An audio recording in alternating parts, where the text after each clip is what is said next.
Welcome to ThinkTech on OC16, Hawaii's weekly newscast on things that matter to tech and to Hawaii. I'm your host, Oishi. And I'm your co-host, Maria Kashem. In our show this time, we'll cover the recent general membership meeting of the Hawaii Energy Policy Forum. It was conducted at the state capitol and featured reports from clean energy officials from each of the counties of our state.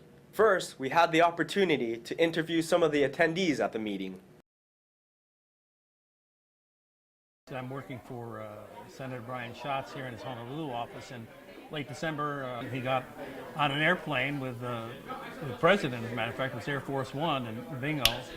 He was in Washington. He had an overcoat, that helped. And his welcoming there has been very good. Both the Senate Majority Leader and people like Chuck Schumer, Jay Rockefeller, some of the old timers have been very welcoming. People should know he's got an appointment on 3 committees there, all of which are important to Hawaii. One is the Energy Committee, actually Energy and Natural Resources. Commerce, second one, which handles a broad range of everything from infrastructure to tourism, all areas of interest to us here. And the third was Indian Affairs, which of course is important when we're looking at issue of federal recognition for Native Hawaiian people. And he asked to be put on that, and he is. So those are the 3 committees he's on. He also was given a gavel. He's the subcommittee chair. I think the only freshman in Congress who was given the subcommittee chairmanship, and it's for the Water and Power Committee under him. So that's a positive for him, both in terms of the experience he'll get and I think the relationships he can build. You know, the Energy Policy Forum's job is to let various parts of the energy world, energy stakeholders all get together in a room and, where you're not in confrontation and you're not in court and you're not before the legislature or any of those other bad places, and to talk things over. And you can look around the room and see, the meeting hasn't started, but the most important part of the meeting is going on right now. People are networking. People are talking to people who they don't normally see, or some of the cases, oil is talking to gas and gas is talking to electricity, people they don't normally talk to. And the renewable energy guys are talking to, the utility that they normally don't have the time of day for, and so on. So that's the basis of the forum. To be able to be a collegial body and to be able to talk things over. There are no votes, there's no, testimony and all that kind of stuff. So, sometimes you look at the agenda, you look at the meeting, you think, what is this? What's the point of this? But the point is not necessarily on the agenda. The point, although the agendas are good, and we're going to have briefings and we're going to find out more about what's going on. The point is to get some of the issues we have to talk over out of these very contentious arenas and into an arena where people can have a normal conversation, not necessarily agree, not necessarily disagree, but not feel that they have to worry about staking out a position. I think we have a serious issue before us over the next 5 years. We have a drastically changing fuel supply environment with our friends at Tesoro and their decision to close the refinery come April, which is going to dramatically change the way we bring products to Hawaii. We'll move from basically bringing in large tankers of oil and refining that into its various cuts or products and then distributing out to the neighbor islands to one where we now bring in by and large finished product that could go direct to a neighbor island without even passing through Oahu. So it's really going to fundamentally shift how we get fuel to Hawaii and perhaps the cost of that fuel as well. But, in addition to the fuel supply, we have a number of environmental requirements that are facing us, and not just in power generation. Now, keep in mind, by March 2017, the power plants need to be in compliance with the mercury and air and toxic standards. And our friends at the electric utility have stated it could be a cost of upwards of $1 billion or near $1 billion to be in compliance with that if we put the back-end control systems on the plants. Personally, I don't find that as being a very attractive alternative, but the other alternative is that we switch to a lower sulfur fuel oil, which perhaps is more expensive than what we're doing now. So either one of those alternatives move us towards a higher priced energy environment. And I think we've got to discover what the other alternatives are available to us so we don't go down either one of those paths. So it's sort of taking stock of where we're at with the legislation and seeing what issues are emerging. And there are going to be several presentations on things that are going on locally. But it's been a fairly active session in the sense that there are several bills that are working their way through the legislature, and some of them are pretty important. Yeah. I think the barrel tax bill and the energy credits, renewable energy credit, tax credits are pretty important.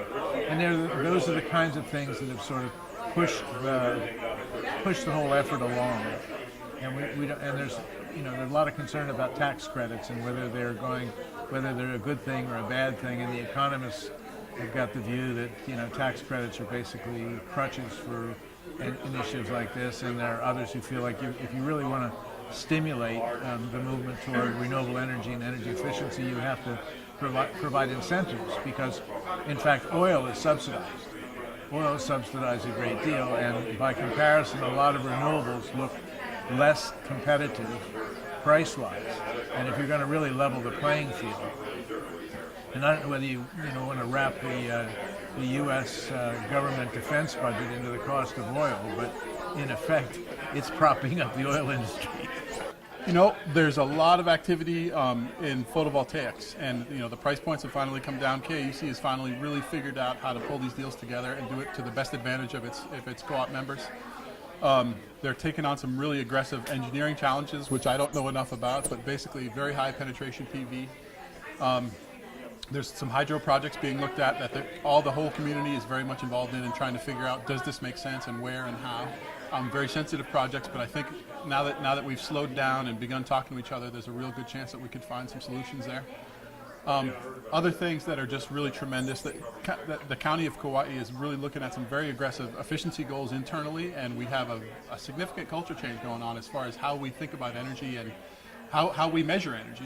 Everyone talks about measure first, but it's funny, we started saying that 10 years ago, but we never really built the system to do it. And so one of the things I've been doing in the last year since I started as energy coordinator at the county is just building that system. So we actually have data. So it's not a matter of telling our department heads, you need to be accountable for your energy use. It's a matter of saying, hey, I want to help you, and here's the data, and here's a web portal that you can go to look at your facility's energy use, and here's information and resources you can utilize to reduce your energy consumption. So it's really a great thing. In order to put a lot of PV on the grid right now, they're having to spend a good amount of money on batteries, and it's the right thing to do. They're doing a great job with it, but it's an infrastructure cost that's going to repeat itself as those batteries come to end of life. And then as a related thing on Kauai is we all want to see electric vehicles go, but the economics don't quite work. So I'm looking around at charge providers saying, hey, how can we make this a win-win and get grid support and frequency support and things like that out of our EVs? And it's early, and there's very few EVs on the island, but it's an opportunity. And if we can simultaneously offer benefit to the utility and benefit to the consumer, to the member, it's just going to be a fabulous win. And because our rates are so high, those opportunities are magnified on Kauai. So it's really a fabulous opportunity. I see I recall years ago when we first started these conversations on Kauai that there was a lot of grumbling about our electricity rates and about the cost of things. But it's all roses in my view. Those high costs are exactly what's going to deliver us to just economic development, to opportunity, to technological development, to becoming experts in an area where the rest of the world will have an opportunity to follow. And I think that goes for the whole state. Well, we were hoping that Senate Bill 18 or something like a production tax credit for biofuels could happen. We've been working on it for certainly 3 or 4 years now, and haven't been able to move that mountain. Unfortunately, I mean that and a biofuels mandate that's a little more encompassing than just an ethanol mandate. These bills are important to let the best technologies emerge and not trying to pick winners. This is what our state has been trying to do for the last 10 years, is trying to pick winners. And obviously that we have been very successful because we're not getting where we need to go. But over and over again, we've seen organizations like HREA come up and say, you've got these lofty goals, you got to start somewhere. Let's get going. If you can't even pass a 5% biofuels mandate, how are you going to get to 40% displacement by 2030? So that's a huge issue, and we're starting to hear more and more talk from other states that while Hawaii is not in the lead, they're not, they're trying, they've got lofty goals, but they're not meeting the basic actions that have to take place in order to get there. And we've spent a lot of time. We've spent a lot of time as a state saying that we're ahead of the curve. It's becoming clear that we're not, and we're not going to be there until these kinds of organizations have a little more input into our state legislature. What can we learn across the counties, as well as what can we do with the counties in the state, so that we're really more aligned and moving forward, if that can be, and how we can do that so we really benefit all of our citizens. Like any other organization, we find it prudent to work from the inside out and solve our energy problems in-house. So this is just a brief on what we're up to. We are putting some significant efforts into getting a better data collection system for energy management. I have 300 and some meters scattered around the county that I'm supposed to keep an eye on.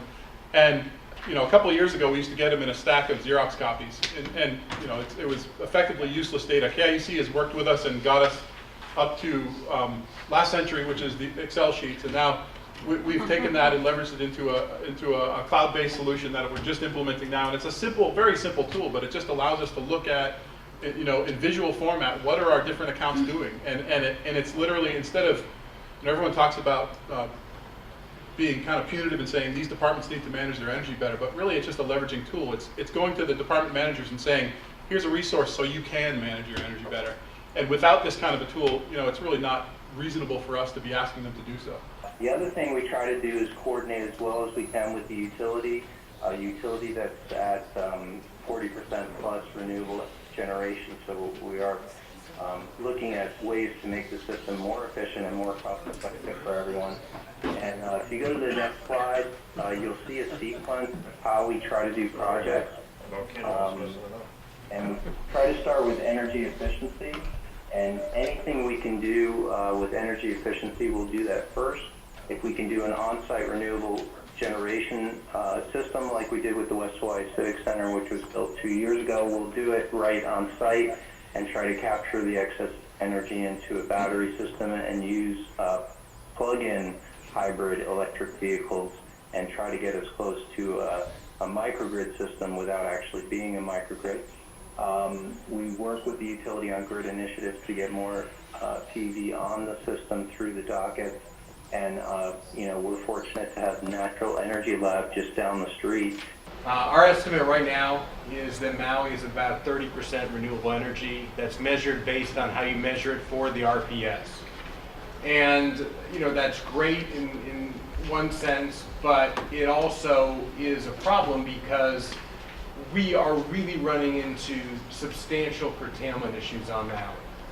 And without getting into anything that I get in trouble for talking about under the PUC dockets, I can just tell you factually that last month the curtailment report for Maui Island alone was 13 pages. And that just kind of gives you a feel now. Curtailment is extending down to a 250 kW photovoltaic system, to a hydro system, to all 3 wind farms. So I'm showing you the 30%, but also kind of highlighting this is our big issue right now. If you add the solar that's come on Maui and a little bit from the bagasse, you realize that we're talking about 100 megawatts of renewable that's come online on Maui. And again, no utility units have come offline so far. It is very crowded out there, and the demand for power is not rising. One of the larger projects certainly the city's undertaking is the HARP, the rail project. And I think this is a real opportunity, and this is something the mayor and the administration sees as a real opportunity to do renewable energy and reduce energy use in large-scale projects with this system continuing to develop and come online. Just some of the facts, residents of large rail cities drive 12 to 20% fewer vehicle miles than residents of small rail or bus-only cities due to the rail's leverage effect on vehicle ownership and land use. Rail transit emissions reductions can be particularly large, since transit-oriented development tends to reduce short automobile trips. Transit encouragement strategies that have increased ridership and transit-oriented development, which again is a big component to a TOD policies, tend to have large energy conservation and emission reduction benefits. Then there was Q&A and further discussion by the attendees at the meeting. These are the stakeholders and the leaders of clean energy in Hawaii. Later on, the Energy Policy Forum did a talk show on ThinkTech Radio with Sharon Moriwaki, co-chair of the forum, and the 3 neighbor island commissioners Ben Sullivan, Will Ralston, and Doug McLeod. Lowering energy rates on our island is our biggest focus and has been for the recent years when energy prices are really rising. The next thing we try to do is on-site renewables, consume the renewable energy like photovoltaics where we need it, like our new West Hawaii Civic Center building that has a 250 kilowatt PV array. Well, Jay, I think you hit on the biggest distinction for Kauai, which is we are the one major island that is not part of the HEI, the Hawaii Energy family of companies. And so we have a cooperative, which is a community-owned cooperative over here, and that cooperative is governed by a 9-member board of directors that is elected by the community. You know, our average customer, our average citizen is paying less on their electric bill than these other places, and so it's really important for us looking at a balance between renewable energy and, you know, keeping control of costs. So that's, I think, probably the focus and the area where we have the most friction maybe with the utility at the moment. The advent of energy commissioners for each of the separate counties is a relatively new development, and from what they reported at these events, the idea of having county clean energy commissioners is a good idea and doing well. We need all the help we can get to move the needle ahead here in Hawaii, the state of clean energy. And speaking of the state of clean energy, don't forget to listen to and watch ThinkTech's Energy Wednesday program, broadcasting every Wednesday from 4 to 5 p.m. on KGU 760 AM radio, and also on the internet. Get the links on thinktechhawaii.com.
And now let's take a look at our ThinkTech calendar events going forward. Check out ThinkTech's 4 to 5 p.m. Drive Time radio series on KGU 760 AM for Energy on Wednesday, Asian Review on Thursday, and ThinkTech Fridays on Friday.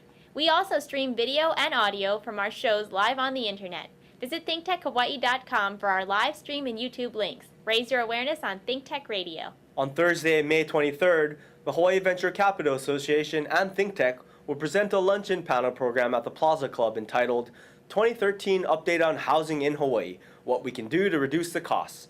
The program will be moderated by Harry Saunders, president of Castle & Cook Hawaii. You can sign up for these programs on hvca.org. And now here's Bill Spencer, president of the Hawaii Venture Capital Association, with this week's Spensation. There's an awful lot of heat, but not a lot of good planning in the discussion around the immigration reform. And it will happen. There will be some immigration reform, but I'm not sure it's going to really solve the problem. I mean, for one thing, you know, there was a piece on NPR this week for the proposition that although Congress has mandated the Immigration Service or Homeland Security to find a way to determine who hasn't left. You know, you come in, you get stamped in, but they don't know who has left and who hasn't left. That's right. So they can't net it out. They can't determine who is here legally, and that's why we have achieved 11 million people in this country who are here legally. If we had had a system, it's all about technology, isn't it? If we had had a system that could rationally, you know, technologically determine who wasn't leaving when he was supposed to, then we wouldn't have so much a problem that we have now. And now the problem becomes political. Well, you know, of course, there's all this talk about the immigration reform bill. There really hasn't been much happening. It's a compromise bill. But as you said, you know, people can come in the front door, the side door, or the back door. Those that do play by the rules typically the students have to leave. And I'd say probably there are very few of them that actually skirt that law because they have high skills, they're well educated, and they would love to work in high-level jobs. But if you're illegal, you really have a hard time getting that kind of job. Whereas if you're illegal and low-skilled, there are plenty of job opportunities because there are jobs that our folks just don't even bother to take. You know, what bothers me about the reform bill is there's been very little attention paid to raising the quotas for the folks that we're educating at the PhD and graduate level. And therein lies the other problem, which is our employers who are looking for highly trained, highly skilled people in computer technology and engineering can't fill those jobs because we just aren't educating ourselves at that level. As we've discussed before, half the PhD level seats in our colleges and universities go to foreigners who are here on education visas. And so the frustrating thing to me about this is, we're so concerned about preventing the illegals or grandfathering the ones in who've arrived and had children here, but we're not able to fill jobs on either end of the spectrum.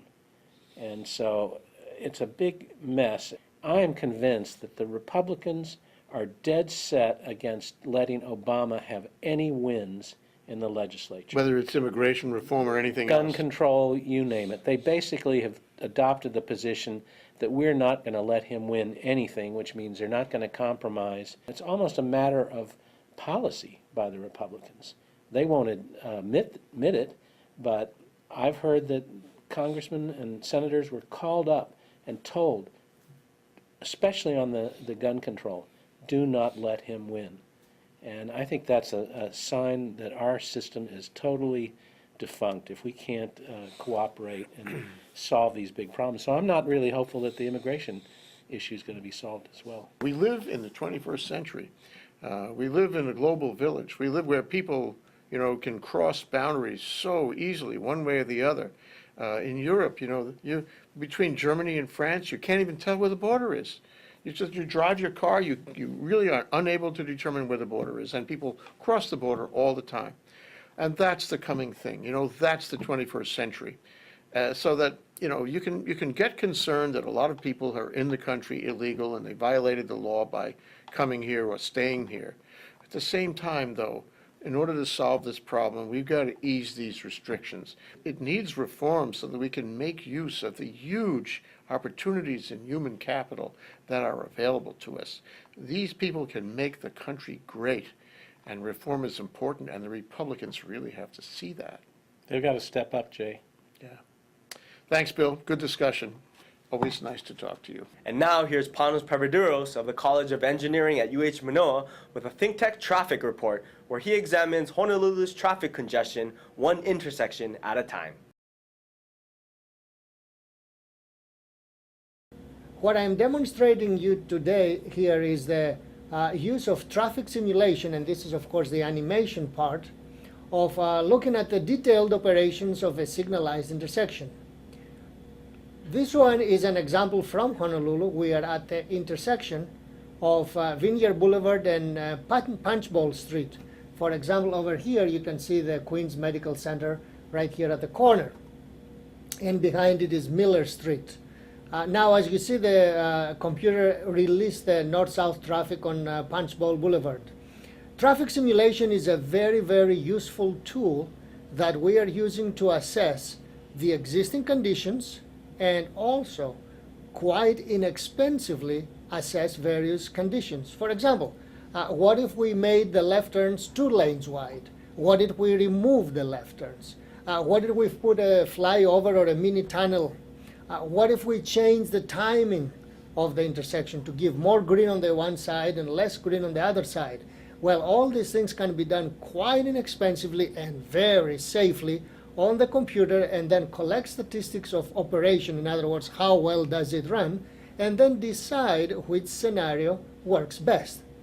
What really makes it complicating is that situation and conditions change all the time.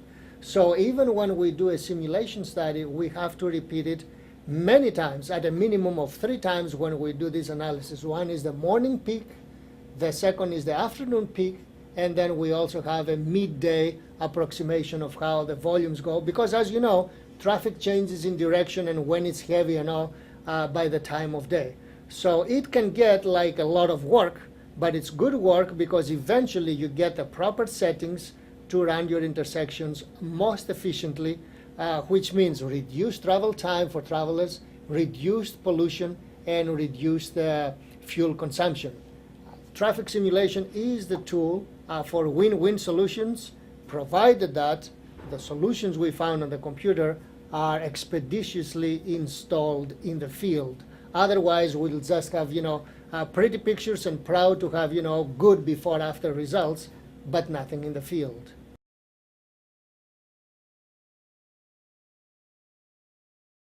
We'll be right back to wrap up this week's edition of ThinkTech. But first, we want to thank our underwriters. Hawaiian Electric Company and its affiliates Miko on Maui and Helco on Hawaii Island are deeply committed to the communities they serve. Galen Ho is a senior executive of BAE Systems, a global defense, security, and aerospace company, and CEO of CVI Polymers, a tech company in Hawaii. The High Tech Development Corporation, the state's leading technology agency, attached to the Department of Business, Economic Development, and Tourism. Castle & Cook Hawaii, with a time-honored legacy that spans more than 160 years and revolves around its mission of investing in Hawaii, creating communities, and providing for the needs of our state. Hawaii Gas, formerly the gas company, a proponent of the liquefied natural gas initiative, helping Hawaii achieve its transition to clean energy and a better energy future. Collateral Analytics, a Hawaii-based tech company empowering the real estate industry with greater and faster access to the tools and data they need to make better informed property investment decisions. Okay, Maria, that wraps up this week's edition of ThinkTech. Remember, you can watch ThinkTech on OC16 several times every week. Can't get enough of it, just like Jay Fidel does. For additional times, check out oc16.tv. Totally, Duke. For lots more ThinkTech videos and for underwriting and sponsorship opportunities on ThinkTech on OC16, visit thinktechhawaii.com. Be a sponsor or volunteer and help us reach Hawaii. I'm Duke Oishi. Thanks so much for joining us on ThinkTech. You can watch this show throughout the week and tune in next Sunday evening for our next important weekly episode. Aloha, everyone. I'm Maria Kashem. See you next time. My name is DJ, and ThinkTech is phenomenal.